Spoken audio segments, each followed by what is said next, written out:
Halo Selebtubers, Isa Zega alias Sahrul tak tinggal diam ketika dirinya dilaporkan ke polisi terkait dirinya yang umroh memakai busana wanita. Melalui story Instagramnya, Isa menantang seseorang yang mengaku ustadz yang telah melaporkannya ke polisi. Meski tanpa menyebut nama, sindiran tersebut seolah ditujukan kepada Kohani yang memang telah melaporkan Isa ke polisi atas dugaan penistaan agama. Isa mengaku telah menyiapkan diri untuk menghadapi perkara hukum terkait aksinya yang memicu kontroversi tersebut. Ia juga meminta orang yang telah melaporkannya untuk bersiap menerima hukuman jika tuduhan yang dialamatkan kepadanya tidak terbukti. Mami itu belum pulang ya, Mami masih di tanah suci haram ya, masih di tanah suci ini ya, Masjidil Haram ya. Kak Fitri pun sibuk dengan kerjaannya, kalian fitnah-fitnah ya. Mami sekarang ini, malam ini ya, masih berada di tanah suci Mekah Al-Mukarramah ya. Kemarin Mami dari Madinah itu ya, lama juga gitu. Nah ini lihat dong tuh ya, nanti Mami tunjukin Ka'bahnya ya, supaya lebih percaya ya. Kenapa Mami ngomong seperti Haji Irama ini ya. Masya Allah, tabarakallah. Dan ada satu hal lagi yang Mami kasih tahu ke kalian. Kalian itu kan netizen dan juga rombongan Wegom dan yang lainnya kan tidak bisa berbuat apa-apa tuh tentang Mami ibadah umroh. Udah diam aja gitu ya, nikmati gitu. Percuma aja kalian mau mention si A, mention si B. Kalian tidak bisa melakukan apa-apa ya. Lebih baik kalian berdoa gitu. Setiap ada postingan Mami berdoa. Apalagi yang Mami posting itu Ka'bah ya, Baitullah, Madinah, Masjid Nabawi, Hajar Aswad, Ka'bah. Itu kalian harusnya berdoa memohon kepada Allah bagi yang umat Islam, memohon kepada Allah untuk supaya cepat diberangkatkan ibadah umroh. Ambil sisi positifnya. Kalaupun ada sisi negatifnya dari Mami Online, jangan ditiru ya, jangan ditiru. Ambil sisi positifnya, ambil baiknya gitu ya. Gak usah mengadili ya. Kamu gak berhak mengadili, hanya Allah Subhanahu Wa Taala yang patut mengadili manusia. Kamu hanya manusia seonggok botol. Ya, seonggok botol ya, panjangannya tahu lah ya. Jadi nggak usah tiket udah ada, ini tiketnya udah dibeliin sama Sila Saukia. Pulang lo, udah dipaksa pulang lo. Mau ngapain lo di sana?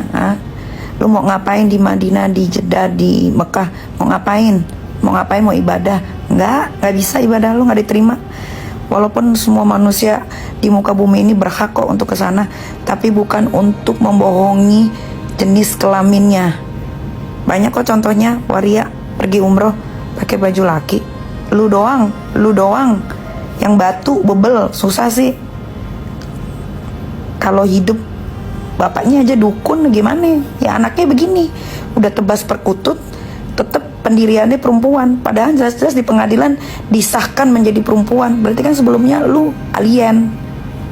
PA banget sih waria Isa Zega ini. Buru sini pulang, nih tiket lo tanggal 20 kan, pulang lo. Bapak-bapak Kementerian Agama, saya ralat ya, ternyata waria Isa Zega itu sudah umroh kali ketiga dan selalu lolos Pak. Kali ini tolong Pak, demi menegakkan keadilan tentang undang-undang atau tentang kejahatan penistaan agama itu Pak, harus ditegakkan Pak ya. Jangan tebang pilih, masa Indonesia kalah sama waria, apalagi warianya begitu lagi bentukannya, ya Allah.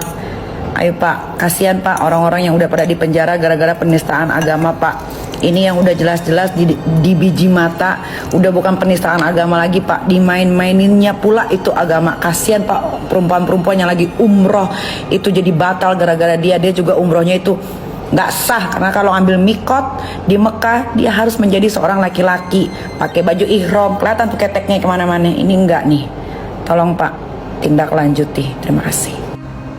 Bisa-bisanya ada laki-laki yang umroh tapi full mengenakan pakaian perempuan. Bisa-bisanya sampai lolos. Alhamdulillah akhirnya kasus ini sampai juga ke para wakil rakyat kita yang ada di DPR.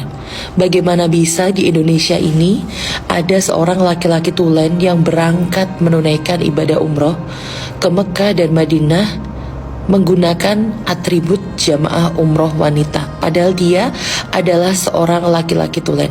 Aku tahu membahas hal-hal seperti ini akan menimbulkan kontroversi, karena zaman sekarang sudah banyak yang menormalisasi hal itu. Padahal di dalam agama Islam hal ini sangat amat tidak diperbolehkan. Kalian tahu nggak, kalau sampai ada seorang laki-laki yang berangkat ke Baitullah menggunakan pakaian perempuan, maka apa yang terjadi? Aku sampai scroll videonya, ternyata dia melaksanakan mikot, mengambil niat dengan pakaian wanita. Padahal dia laki-laki. Bayangkan, padahal seorang laki-laki saat mengambil niat umroh, saat menjaga keadaan ihramnya, harus menggunakan pakaian ihram yang hanya terdiri dari 2 lembar kain saja. Bayangkan saat itu dia mengambil niat sementara dia menutup rambutnya layaknya wanita. Bukankah ini suatu pelanggaran larangan ihram? Dia juga mengenakan riasan, dia juga mengenakan baju, padahal tidak boleh, seorang laki-laki tidak boleh seperti itu. Dan parahnya, dia juga masuk ke dalam raudhah bersama dengan rombongan wanita. Parah banget kan? Kadang aku berpikir, kenapa hal seperti ini bisa diloloskan? Padahal kalian bisa bayangkan, selama berada di Mekah dan Madinah, bayangkan ketika dia mau ke toilet, dia akan masuk ke toilet wanita. Ada berapa banyak wanita yang di toilet saat di Masjidil Haram, saat di Masjidil Nabawi, kita melepas jilbab kita untuk berwudu, dan ada laki-laki di situ. Bayangkan teman-teman, ada yang melihat aurat kita. Bagaimana Indonesia, bagaimana negara kita bisa sampai kelolosan hal-hal seperti ini? Kadang yang aku tanyakan, kok bisa ya? Kita urut mulai dari awal. Kok bisa travelnya mengeluarkan visa? Kok bisa travelnya mengeluarkan psikopatuh?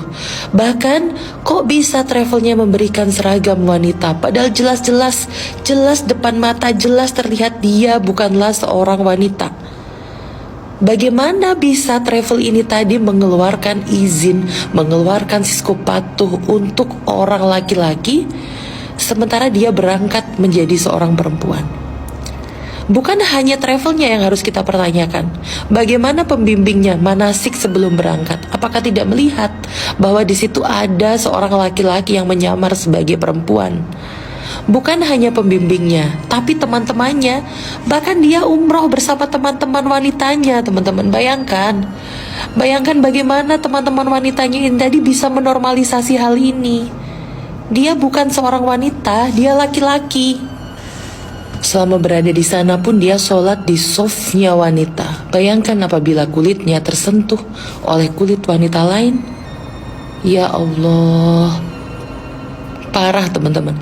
Hal ini betul-betul parah sekali. Kok bisa semua orang menutup mata, orang-orang yang bersama dengan dia menutup mata bahwa hal ini adalah hal yang salah? Mutawif saat membimbing ibadahnya selama di sana, kenapa diam? Kenapa tidak menegur? Dan kenapa masih mau melanjutkan? Aku teringat dengan kisah salah seorang artis Malaysia, di mana dia juga seorang laki-laki yang berpenampilan seperti seorang perempuan. Dan fatalnya, dia melakukan kesalahan yang sangat fatal, yaitu dia berangkat umroh mengenakan pakaian dan atribut wanita.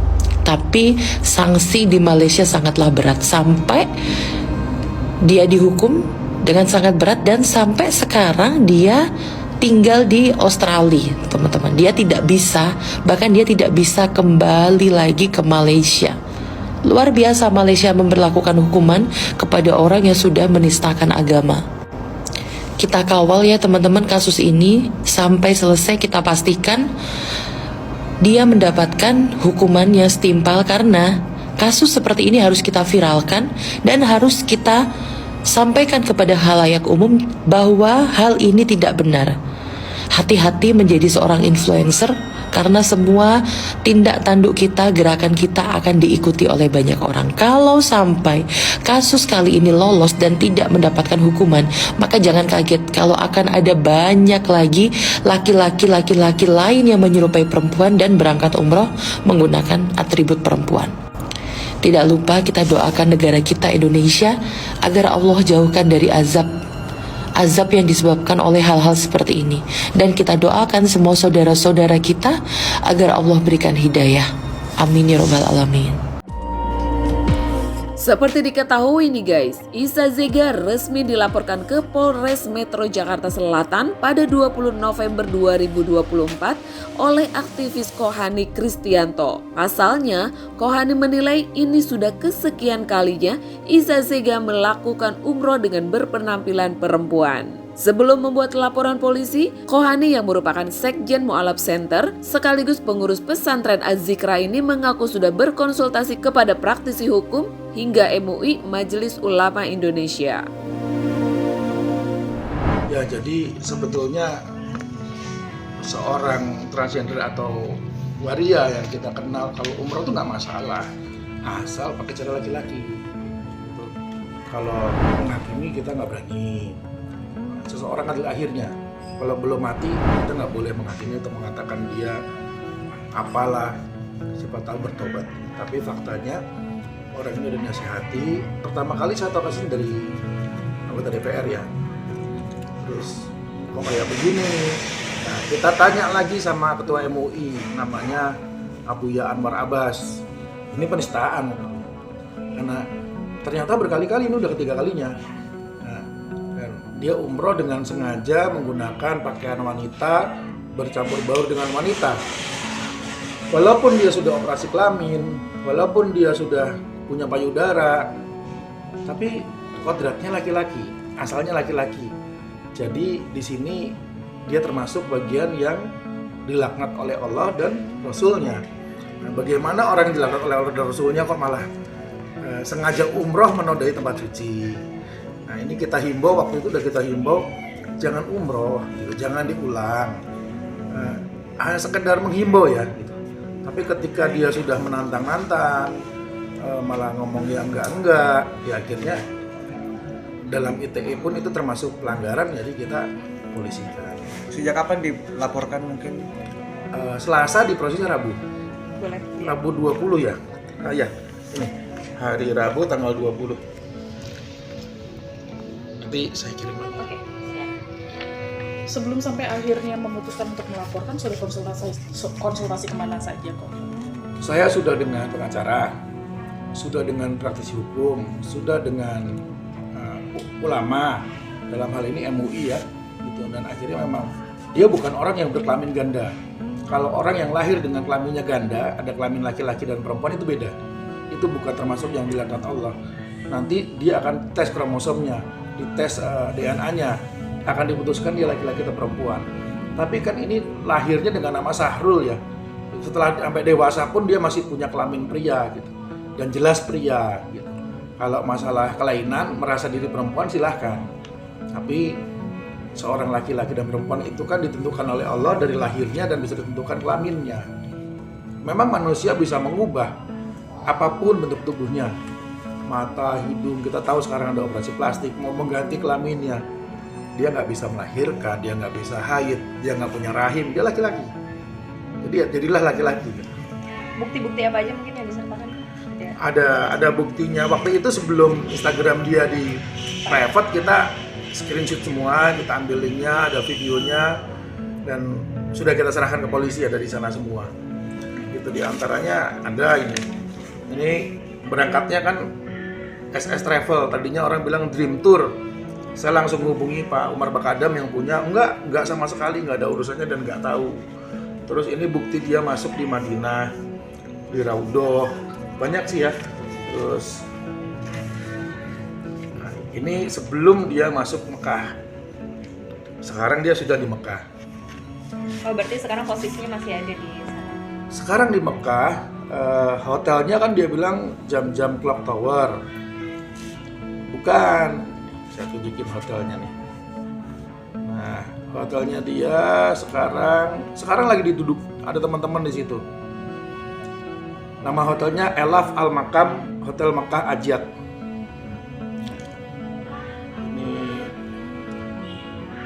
Ini hotelnya. Ini hotelnya yang tempat dia tidur sekarang. Dari mana taunya? Dari foto dia sendiri di foto dia yang ada dibagi sama dia ya di sosmed. Nah ini fotonya ini. Nah, ini backgroundnya Ajat. Kita lihat backgroundnya, oh dia di sini. Nah, ini kan masih kelihatan nih fotonya, masih kental laki-lakinya nih. Mungkin dia lupa kalau pakai foundation bedah kamu bisa mirip perempuan, tetapi kamu nggak bisa hamil, nggak punya rahim, nggak usah di ronsen aja kelihatan ada rahimnya atau enggak.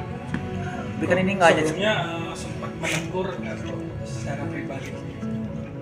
Saya rasa dengan teguran Pak Bang Mufti 6 udah cukup ya. Itu udah viral dan ditegur. Bang Mufti di sini ngomong baik loh. Saya minta 2 kali 24 jam pulang jangan umroh. Padahal dengan masuk Raudoh aja, masuk Madinah aja dia sudah banyak merugikan orang. Bayangkan ibu-ibu perempuan yang lagi bersuci. Otomatis di ruangan itu dia akan buka kerudung. Menunjukkan auratnya, dia lihat, dia laki-laki. Belum lagi udah wudhu bersentuhan sama dia. Dia laki-laki. Kamu mau rubah kayak apapun kelamin kamu nggak punya rahim, kamu nggak bisa haid. Dan kodrat secara Islam, dia laki-laki. Dan laki-laki harus pakai baju laki-laki. Banyak kok orang-orang yang maaf ya, tanda kutip yang memang menamakan dirinya perempuan, tapi ketika umroh dia jadi laki-laki. Gitu. Kok untuk tim travelnya sendiri apakah juga akan dilaporkan tindakan? Saya waktu lapor polisi ada 2 laporan sebenarnya, yang satunya lagi melaporkan SS Travel. Gitu. Tapi kan kita hanya melaporkan, nanti selidikin dulu gitu.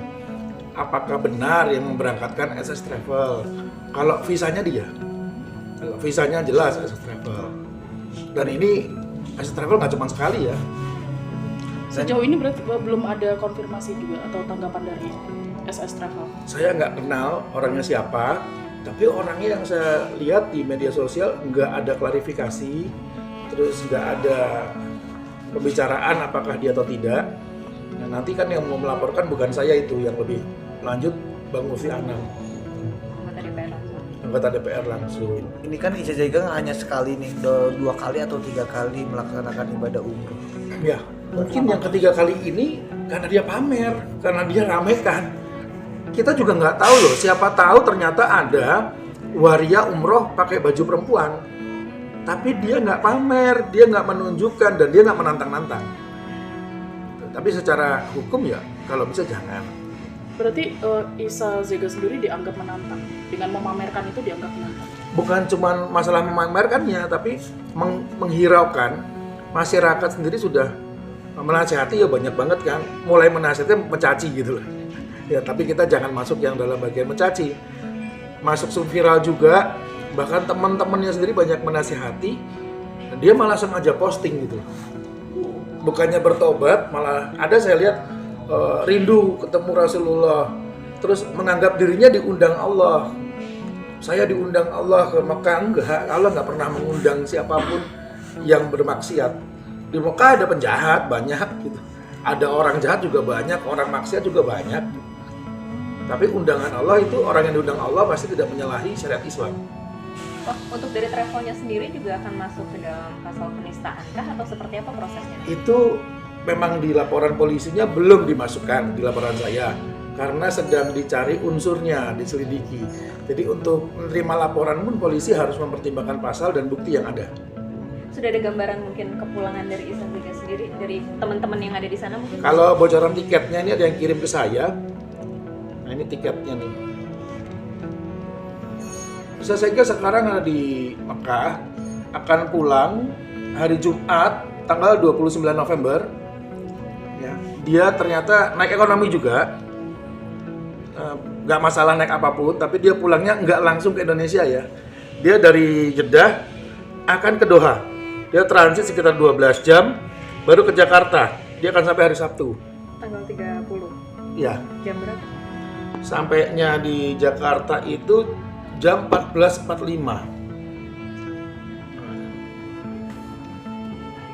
Mungkin akan ada tindakan lain mungkin selain kan sudah ada laporan polisi dari Kohani dan teman-teman lainnya. Mudah-mudahan nanti begitu sampai ke bandara, kan imigrasi pasti udah dapat tembusan laporan polisi ya.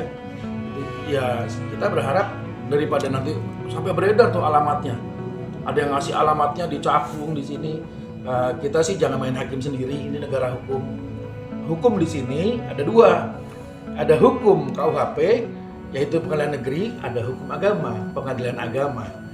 Makanya karena kita mayoritas Islam, kita serahkan aja ke polisi. Mudah-mudahan ditahan di bandara, dibawa ke polisi, diambil di bandara, dibawa, menghindari keributan. Dan mudah-mudahan jangan ada ya berita-berita. Kita tahu kok ada jalan tikus, kita tahu ada jalan kargo, tapi itu hanya untuk yang memang berkepentingan. Yang tidak, jangan. Dengan adanya demo kemarin juga kan ada memprotes hal ini, mungkin tanggapannya gimana Pak? Saya nggak tahu ada demo, cuma dikirimin berita ada demo. Demonya di beberapa tempat dan memang saya lihat beda-beda nih demonya. Ini tinggal dari polisi. Polisian sudah melihat ini viral, masyarakat banyak juga yang marah. Anggota DPR yang mewakili suara rakyat juga sudah komplain. Alangkah baiknya diproses secara hukum. Kok dengan adanya peristiwa ini ada kemungkinan nggak sih mungkin statusnya Isa Zega ini diubah kembali? Nah, mudah-mudahan ada yang menuntut ke pengadilan untuk mengubah statusnya, karena kita melihat penyimpangannya di kromosomnya itu 49, harusnya dia tidak boleh mengganti kelaminnya. Gitu. Keputusan pengadilan itu yang berubah itu kita mesti, mudah-mudahan ada ahli hukum yang ngerti hukum bisa membatalkan itu ya, supaya tidak dilakukan oleh yang lain. Kok selain keinginan keluarga sendiri untuk ditahan karena penistaan agama, apa sih kok keinginan apakah dia tanpa ingin mengakui kesalahannya dan menyesal? Kita sih kalau soal dia ditahan nanti di penjara atau enggak itu urusan hukum, urusan polisi. Yang saya laporkan hanya karena dia membuat kegaduhan. Lalu jelas sudah dinasihati dia masih menista agama. Kalau dia bilang negara sudah merubah status saja di perempuan, negara bukan Allah. Negara dasarnya hukum itu makanya dibilang buta. Makanya ada istilah pro justitia, karena hukum itu buta, nggak bisa lihat. Yang bisa lihat siapa? Ronsen, kedokteran. Ronsen akan membuktikan dia laki-laki atau perempuan, gampang banget kok. Kalau nggak punya rahim, kromosomnya tinggi ya laki-laki. Mudah-mudahan kita doakan Allah kasih hidayah, kita doakan Pak Sahrul ini kembali menjadi Sahrul. Gitu. Kasihan juga kan nggak punya anak keturunan meninggal selesai di dia nggak ada yang doain. Kok sedikit tadi kan Kohani bilang sempat bahwa ada teman-teman juga yang sedang ada di sana dan teman-teman Kohani. Mungkin langkah apa sih yang akan mereka lakukan gitu terhadap? Mereka sekarang sedang ini WA. Mereka sedang mencari dan menunggu di area Hajar Aswad 1, di dekat hotelnya 1. Ada di grup ini ada banyak gitu. Nah, ini dia udah nunggu nih. Ya. Udah di print, sudah dilaporkan juga nih. Sudah dilaporkan ke Askar oleh teman saya, namanya Abu Abdullah Zakaria. Santrinya 1.500 di situ di Mekah. Nah, dia akan mendatang ke hotel itu, cari ke beberapa hotel, karena handling service di sana banyak orang Indonesia. Jadi jangan dikira susah cari dia, kalau cuma hotel gampang. Berarti bisa dideportasi? Mudah-mudahan ketika itu dilaporkan, karena secara hukum syariat, memang dokumentasi dia paspor wanita, lalu status wanita. Tapi dengan bukti viral yang ada, ditambah dengan laporan polisi, biasanya dideportasi. Nah, mudah-mudahan ditangkap dan deportasi, atau mudah-mudahan Pak Sahrul nonton, pulang Pak, pulang selesaikan dengan baik gitu. Karena umrohnya pun umroh dulu nggak apa-apa, tapi pakai baju laki. Hormatilah apa yang diajarkan oleh Allah dan Rasulnya. Kalau cinta sama Nabi Muhammad SAW ya ikuti ajarannya. Kan dia dilaknat oleh Nabi karena pakai pakaian perempuan dan merasa diri perempuan. Mudah-mudahan di Mekah dapat hidayah jadi laki-laki beneran.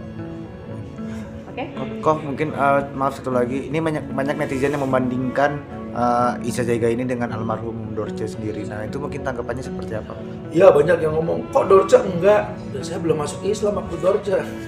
Terus satu lagi, Dorce udah meninggal, mau diapain gitu. Padahal sudah meninggal kok kita masih omongin, janganlah. Di Islam sih nggak boleh ya kalau orang meninggal kita bicarakan kejelekannya. Ada informasi bahwa selebgram Isa Zega resmi dilaporkan ke Polres Jakarta Selatan mungkin. Ya betul, kemarin sudah datang ya seseorang laki-laki inisial HK, kemudian didampingi dengan pengacaranya datang ke Polres Metro Jakarta Selatan, yang dilaporkan adalah kasus penistaan agama. Penistaan agama, mungkin pasalnya Seperti apa? Ya, jadi pasal yang disangkakan yaitu di 156 ya tentang penistaan agama dengan ancaman 5 tahun paling lama, kemudian juga di pasal Undang-Undang IT 45 ya pasal 45 dengan ancaman hukuman 6 tahun. Bukti-bukti yang dilampirkan pelapor sendiri Apa saja mungkin? Iya, kemarin berupa konten ya, konten yang dibawa, kemudian kemarin baru laporan polisi yang masuk, nanti pasti dimintain keterangan atau pasti diundang oleh penyidik untuk klarifikasi tentunya. Jadwal pasti dijadwalkan itu ya, tanggal, hari, jam di penyidik. Setelah kita layangkan untuk surat panggilan pasti kita update. Nanti terkait video tadi bukti sendiri diambil dari media sosial atau seperti apa mungkin? Video bukti yang Iya, dibawa. betul. Iya, konten yang ada ya. Jadi itu yang berupa bukti untuk sementara yang dibawa. Untuk pemanggilan sendiri mungkin nanti sejauh ini sudah ada rencana seperti apa proses pemanggilan sendiri? Yang jelas kemarin setelah melaporkan, kemudian ditindaklanjuti, diterima, ditindaklanjuti, lanjut nanti pasti kita memanggil atau mengundang untuk klarifikasi ya semua yang ada, terutama yang melihat mendengar kejadian yang dilaporkan. Undang-undang penistaan agama itu bisa langsung dipanggil atau gimana? Iya pasti nanti yang jelas setelah kita laporan polisi diterima, kemudian ditindaklanjuti, diundang klarifikasi ya, yang jelas kita tanyakan ya, apa-apa saja yang diketahui oleh yang kita panggil. Untuk resmi dilaporkan itu tanggal berapa itu? Kemarin ya, tanggal 20 November. Ya.